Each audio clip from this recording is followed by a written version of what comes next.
Hey, everybody, and welcome back to Brothers Talking NBA Basketball Podcast. Of course, I'm your host, Ernest Dancy. Let's jump right into it. USA. Yes, the men's USA basketball team won the gold medal, defeating France. It was crazy. It was crazy. And the thing that stood out to me above all else was that LeBron James, Kevin Durant, and Steph Curry, two elder statesmen, right? And LeBron and Steph, of course, because Durant is just like 1 year younger than Steph, right? So, yeah, really three elder statesmen in the NBA are still three of the best players in the world. Three of the best basketball players in the world, three of the best to have ever done it. Um, LeBron, what can we say about him? He won the MVP of the whole tournament. I think personally that he did deserve it because he performed at a high level the whole time. In the preliminaries, which were essentially serving as the preseason for the Olympic tournament, the Olympic competition, in the group play portion of the tournament, and then in the elimination portion of the tournament.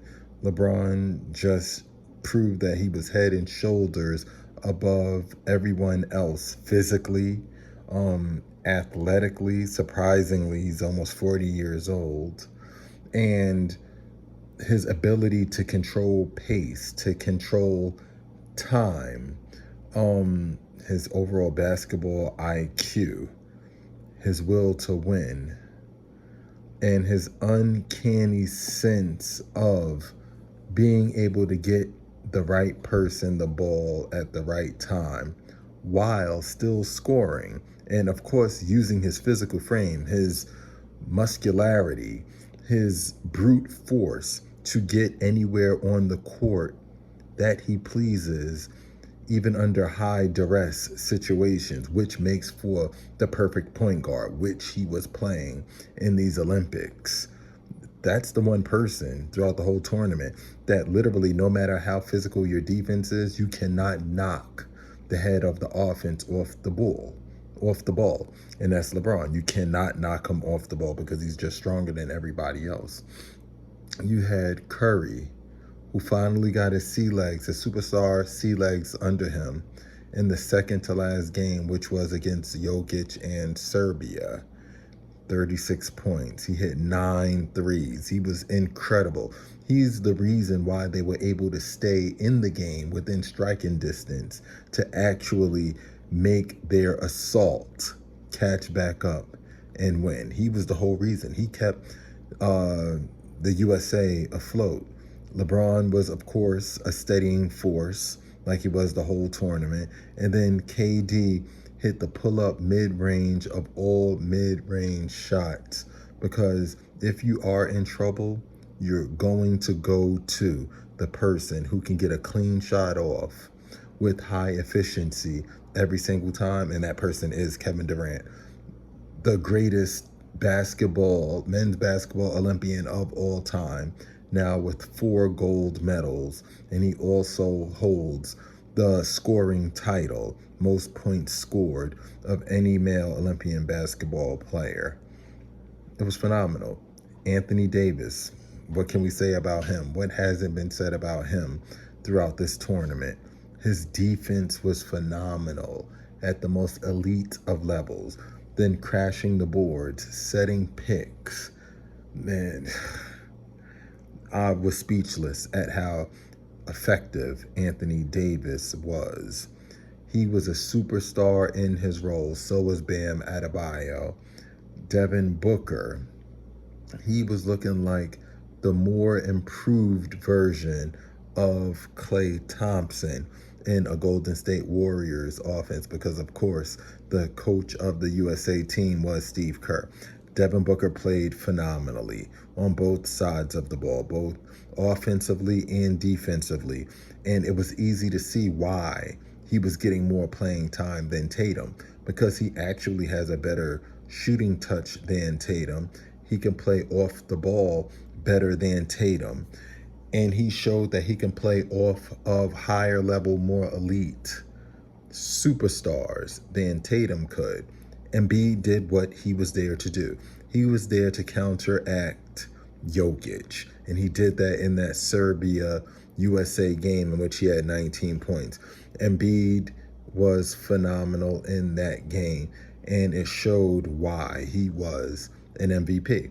And the US had, of course, 4 MVPs on that roster. Anthony Edwards, as good as advertised, as it pertains to the newer, younger era of superstar in the NBA. Drew Holiday did Drew Holiday things. He is that guy that you could depend on to play well with stars, to play phenomenal defense, to hit open corner threes, wing threes, be able to slash and cut off ball so that he could catch the defense sleeping and lay it up. He caught a lot of layups. He converted on a lot of layups off of backdoor cuts that LeBron assisted on. It was excellent basketball. People need to stop comparing this team to the 92 Dream Team.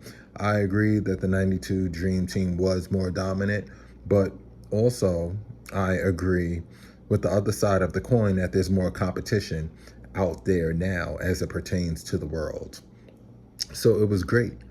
The one thing that I can say as it pertains to the Boston Celtics, Jason Tatum and Jaylen Brown, Golden State this upcoming season is going to have 2 young stars circling that game on their calendar, and they're going to be looking to murder Golden State next season. That's 2 players who are gifted, talented. They're championship titled up now because they just won the NBA championship. Those are 2 young players who are going into next season now highly motivated due to Jaylen Brown's snub. He definitely should have been on that Olympic team. And Jason Tatum getting those DNPs, 2 DNPs versus Serbia, and his minutes being very limited. So it was phenomenal. You guys let me know who you think should have been the MVP of the tournament. Did they get it right with LeBron? Or did Curry make such a strong push during game, Game 5 and Game 6, the game against Serbia, and then the championship gold medal game against France with 36 and then 24 points respectively. 9 3-pointers hit, 8 3-pointers hit respectively in both of those games. Did he make such a push that Steph Curry should have been MVP? I've seen a lot of different opinions on that matter, but you guys let me know. Like, comment, follow, subscribe, repost, all of that good stuff. This was definitely an entertaining Olympic basketball tournament. I'm so proud of the USA men's basketball team. Even through adversity, they pulled it out, and they showed why they are the best in the world. Hands down, absolutely the best in the world. I'll talk to you guys again soon. Bye.